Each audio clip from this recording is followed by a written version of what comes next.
Hello hello ಅಣ್ಣ. Sir, ನಾನು Rapido location ಹತ್ರ ಬಂದಿದ್ದೀನಿ. ಎಲ್ಲಿದ್ರಿ ಸರ್? ಅಣ್ಣ ಮಾತಾಡ್ತಾ ನಾನು ರೋಡ್ ಮೇಲೆ ಬಂದಿದ್ದೀನಿ ನಾನು. ಎಲ್ಲಿ ಸರ್? ಅಣ್ಣ ಅಡ್ರೆಸ್ ಬಂದಿಲ್ಲ, ಕುವೆಂಪು ರೋಡ್ ಅಣ್ಣ. ಓಹೋ, ಸರಿ ಸರಿ, ಅಲ್ಲೇ ರೀ, ಬರ್ತಾ ಇದ್ದೀನಿ. ಹಾಂ ಓಕೆ ಬಾ ಅಣ್ಣ. ಹಲೋ ಸರ್, ಎಲ್ಲಿದ್ದೀರಾ? ಬ್ರೋ ನಾನು ಇಲ್ಲೇ ಚರ್ಚ್ ಹತ್ರ ಇದ್ದೀನಿ. ನಾನು ಚರ್ಚ್ ಹತ್ರ ಇದ್ದೀನಿ ಸರ್. ಏನೋ ಚರ್ಚ್ ಹತ್ರ ಇದ್ದೀರಾ? ನಾನು ಇಲ್ಲೇ ಇದ್ದೀನಲ್ಲ. ಅಲ್ಲಿ ಯಾರಿಗಾದ್ರೂ ಫೋನ್ ಕೊಡಿ ಸರ್. ನಾನು ಚರ್ಚ್ ಹತ್ರನೇ ಇದ್ದೀನಿ. ಸುಮ್ಮನೆ ಅಲ್ಲಿದ್ದೀನಿ ಇಲ್ಲಿದ್ದೀನಿ ಅಂದರೆ ಹೆಂಗೆ ಸರ್? ಯಾರಿಗಾನ ಫೋನ್ ಕೊಡಿ. ಹಾಂ ಓಕೆ ಬ್ರೋ, ಒಬ್ರಿಗೆ ಕೊಡ್ತಾ ಇದ್ದೀನಿ.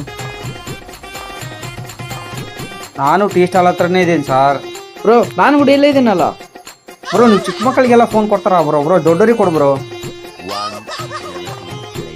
ಹಲೋ ಬ್ರೋ ಎಷ್ಟೊತ್ತು ಬ್ರೋ ಕಾಯೋದು ನಾವು? ನಿಮಗೆ ಗೊತ್ತಾಗಿಲ್ಲ ಅಂದ್ರೆ ಬರಕ್ಕೆ ಹೋಗ್ಬೇಡ್ರಿ ನೀವು. ಬ್ರೋ ನಾವು ಎಷ್ಟೊತ್ತಂತ ಕಾಯ್ಬೇಕು? ನೀವು ಬರೋಕ್ಕಾಗಲ್ಲ ಅಂದರೆ ಕ್ಯಾನ್ಸಲ್ ಮಾಡ್ತೀನಿ ನಾನು. ಸರ್, ನೀವೇ ಕರೆಕ್ಟ್ ಹೇಳ್ತಿಲ್ಲ. ಕ್ಯಾನ್ಸಲ್ ಬ್ರೋ ನಾನು ಮಾಡ್ತಾರೆ. ಫೋನಲ್ಲಿ ಮಾತಾಡ್ತೀನಿ, ಮುಂದಕ್ಕೆ ಹೋಗು. ನೀನೇ ಮುಂದಕ್ಕೆ ಹೋಗು. ಹಲೋ ಬ್ರೋ, ಕ್ಯಾನ್ಸಲ್ ಮಾಡ್ತೀನಿ ನಾನು. ಹಾಂ, ಮಾಡ್ಕರಿ. ಕ್ಯಾನ್ಸಲ್ ಮಾಡ್ತಾ ಇದ್ದೀನಿ. ಓಕೆ, ಮಾಡ್ಕರಿ.